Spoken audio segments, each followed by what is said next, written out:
안녕하십니까 여러분, 크립토 토마토 오늘도 인사를 전해드리고 있습니다. 오늘 날짜는 5월 25일입니다.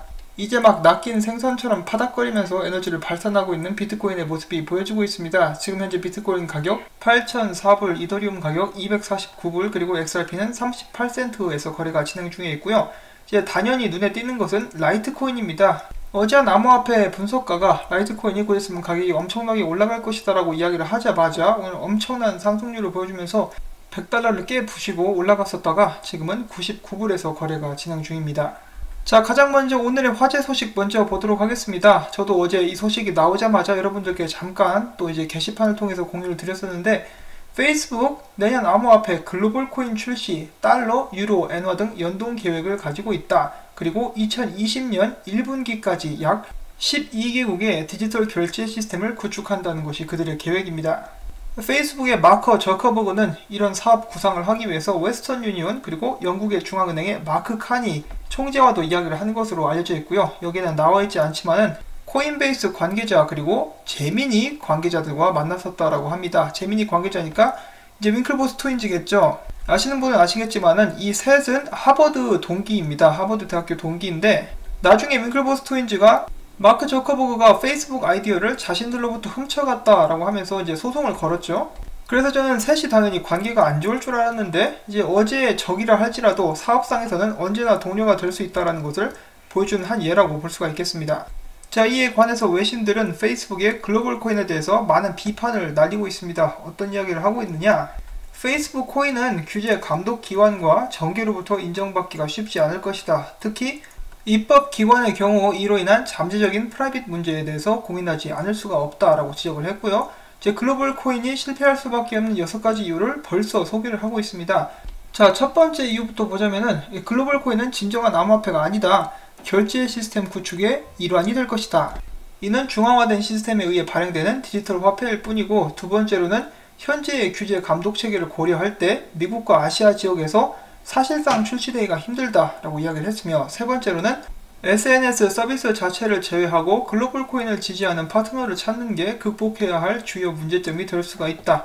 그리고 그 문제점을 찾기 위해서 코인베이스와 제미니를 만난 것이라고 생각을 해볼 수가 있겠죠. 자, 네 번째, 페이스북이 은행 또는 금융감독기관과 협력하고 싶어 한다. 이를 위해 협회 수준의 파트너십을 맺는다고 성공의 기회가 늘어나는 것은 아니다. 다섯 번째, 페이스북은 프라이빗 측면에서 부정적인 여론을 피하기가 힘들다. 자, 여섯 번째로, 글로벌 코인은 페이스북의 첫 금융 관련 투자가 아니다. 앞서 페이스북에서는 페이스북 크레딧이라는 디지털 화폐를 발행을 한 적이 있었다. 이를 통해서 이용자들이 플랫폼상에서 물건을 살 수 있도록 지원을 했으나 해당 화폐는 소수 국가에서만 사용되고 많은 이용자를 얻지 못했다라고 합니다. 자, 정말로 여기 나온 내용들이 사실일까요? 어느 정도는 의문을 품게 하는데, 그런 이유 중에 하나가 경계가 아닌가 싶습니다. 이 페이스북에 대한 경계인데, 예를 들어서 글로벌 코인이 실제로 출시가 된다? 그러면은 기존 외환업계에 큰 타격이 가해질 것이라고 사람들이 전망을 하고 있습니다.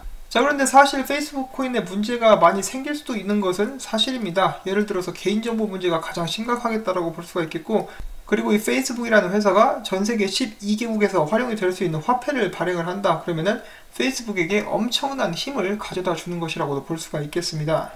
아무튼 이래저래 말은 많은데 막을 수 없겠죠, 이런 변화들을. 노브그라츠는 이에 대해서 이렇게 이야기를 했습니다. 세계적인 SNS 공룡들이 발행하는 암호화폐 중 적어도 하나는 성공할 것이다. 페이스북과 텔레그램이 암호화폐 발행을 앞두고 있는데, 이러한 지불형 암호화폐가 보급이 되면은 암호화폐가 진정한 화폐로서의 기능을 하게 될 것이라고 설명을 했습니다. 자, 한 가지 빠뜨렸죠. 항상 하는 말, 그래도 비트코인이 짱이암. OECD 블록체인 특별 자문위원이 이렇게 이야기를 했습니다. 최근에 FATF 국제 자금 세탁 방지 기구의 새로운 권고안 시행이 암호화폐 업계에 큰 지형 변화를 야기할 수 있다. FATF의 새로운 권고안은 은행이 디지털 자산 거래 및 전송에 참여한 모든 가상자산 서비스 제공자에게 이용자 정보를 공유하도록 요구를 하고 있는데, 개인정보들이 퍼블릭 블록체인상 트랜잭션에 포함될 수 있도록 공유하기를 원하는 것인데, 앞으로는 이곳에서 잊혀질 권리는 더 이상 존재하지 않는다. 당신의 데이터는 모두가 볼 수 있는 곳에서 완전히 공개될 것이라고 지적을 했습니다. 아울러 GDPR과 같이 데이터 프라이빗 법이 존재하는 유럽 국가의 경우 거래소들이 FATF 권고안을 따르는 동시에 데이터들을 통제하는 게 사실상 불가능하다라고 또 지적을 했고요. 그는 최종적으로 이 같은 조치가 비트코인을 다시 암흑 시대로 되돌릴 수 있다고 강조를 했습니다. 이 잠재적 대형 악재라고도 볼 수가 있겠죠. 그 다음에 아직도 해결되지 않은 문제가 있습니다. 이 테더에 관한 것인데요. 테더가 최근에 1억 달러 상당의 USDT를 추가로 발행을 했습니다. 그리고 지난 2일간 비트파이넥스와 테더 간 자금 이체가 다수 포착됐었는데, 비트파이넥스가 테더 측에 1000만 USDT를 이체를 했고, 연이어서 테더가 비트파이넥스에 다시 1000만 USDT를 이체를 했습니다. 그 후에 비트파이넥스가 다시 2000만 USDT를 이체를 했습니다. 무슨 이유에서인지는 모르겠지만 굉장히 많은 이체가 일어나고 있는 그런 상황이고요. 그 다음 소식으로 제가 어제 명품 비트코인 시계가 나온다는 소식을 전달을 해드렸습니다. 그리고 제가 때마침 이 사진을 보게 되어가지고 명품 비트코인 시계 사진 여러분들께 공유를 합니다. 굉장히 멋있게 생겼죠? 동대문 가면 3,000원 주고 살 수 있을 것 같은데, 아무튼 이 고급진 시계 모습을 함께 보았습니다. 미국 뉴저지에서 주정부 기관 업무 관리 및 정보 보관 등에 블록체인을 도입하는 법안이 만장일치로 통과가 되었습니다. 몬태나주에서는 유틸리티 토큰의 증권법 적용 면제 법률이 공식적으로 이번에 발효가 되었고요. 그래서 몬태나 내에서는 이제 유틸리티 토큰들은 증권법을 받지 않게 되었습니다.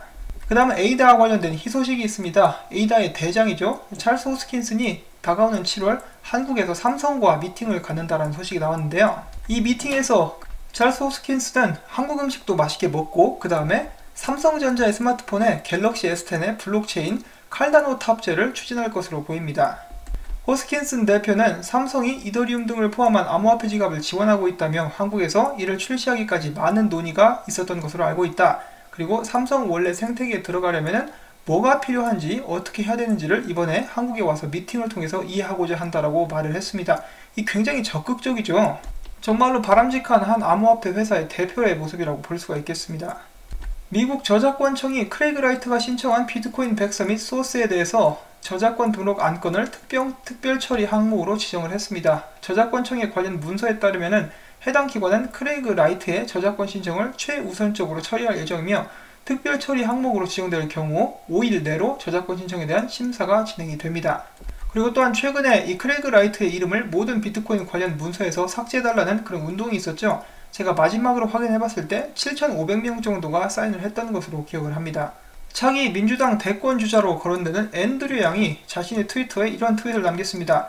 모두들 지금 사세요. 상승장이 옵니다. 목적어가 빠졌지만은 비트코인을 가르치는 것이 아니냐 하는 그런 수많은 댓글이 달렸는데요. 앤드류 양은 스스로 이제 암호화폐가 포함된 투자 상품에 투자하고 있다고 말을 한 적이 있고, 선거 운동 기부금을 암호화폐로 받겠다고 선언을 하기도 했었습니다.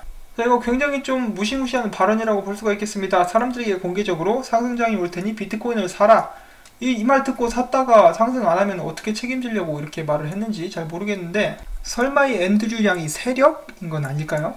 그럼 앞으로 양세력씨라고 불러드리도록 하겠습니다. 전세계 은행 최초로 블록체인 약속 어음이 발행되었습니다. 독일의 4개 은행이 협력하고 있는 것 중에 하나인 유진 터링젠 주립은행이 블록체인의 플랫폼을 활용한 약속 어음 발행에 성공을 했다라고 발표를 했습니다. 이번 약속 어음 발행으로 어음 발행 프로세스 비용의 50% 이상을 절감하고 있다는 사실도 밝혔습니다. 얼마 전에 바이낸스가 해킹을 당한 적이 있었습니다. 그래서 바이낸스 같은 경우는 내가 이제 채굴자들을 연합시켜가지고 롤백을 하겠다라고 했었다가, 그렇게 했을 경우에 비트코인 신뢰성이 떨어진다라고 해서 결국 하지 않기로 했었던 그런 일이 있었죠. 이 비트코인 캐시 같은 경우는 최근에 업그레이드 도중에 공격을 당한 적이 있었습니다. 거기에서 일어났었던 거래를 되돌리기 위해서 비트코인 캐시 중에 가장 큰 마이닝 풀이라고 볼 수가 있는 BTC.com과 BTC.top 이 두 군데가 힘을 합쳐가지고 고의적으로 51% 공격을 했습니다. 이 공격을 함으로써 이 해커의 거래를 무의로 되돌릴 수 있었던 이 화이트 해킹이라고 볼 수가 있겠죠. 자, 아무튼 이런 것에 대해서 여러분들은 어떻게 생각을 하십니까? 이렇게 두 개의 집단이 비트코인 캐시라는 전 세계적인 암호화폐를 맘대로 들었다 놨다 할 수 있다는 것이 탈중앙화가 아닌 중앙화된 암호화폐 현실을 보여주는 것이 아닌가 하는 그런 약간 불안감을 갖게 합니다. 자, 그런데 시장은 이런 것과 전혀 상관이 없이 흘러가고 있죠. 보통 이렇게 암호화폐에 투자를 하시는 분들 중에 10분 중에 2분 정도, 그 정도만 기술 쪽에 관심이 있으시고, 아닌 분들은 이제 전부 다 가격에만 이렇게 집중을 하고 있는 모습들이 보여지고 있는데, 뭐 어쩌면은 당연한 것이라고도 볼 수가 있겠죠. 비트코인 캐시 같은 경우는 펌핑이 잘 되기 때문에 앞으로도 많은 인기를 이렇게 누릴 수 있을 것이라는 생각이 듭니다. 최근 오미세고에서도 최신 버전인 샘롱을 공개를 했습니다. 해당 버전에는 플라즈마 트랜잭션 처리 속도를 높이기 위한 확장 솔루션 업데이트가 포함이 되었으며 오미세고 네트워크 1세대 버전인 에리를 대체할 계획입니다. 최근 BTT 홈페이지, 트위터 페이지에서 이런 광고를 하고 있습니다. 토렌트 다운로드 속도를 올리고 싶습니까? 그러면은 시드 유지를 해가지고 BTT 토큰을 보상으로 받으십시오. 그리고 그 BTT 토큰을 통해서 여러분들은 여러분들의 다운로드 속도를 향상시킬 수가 있습니다.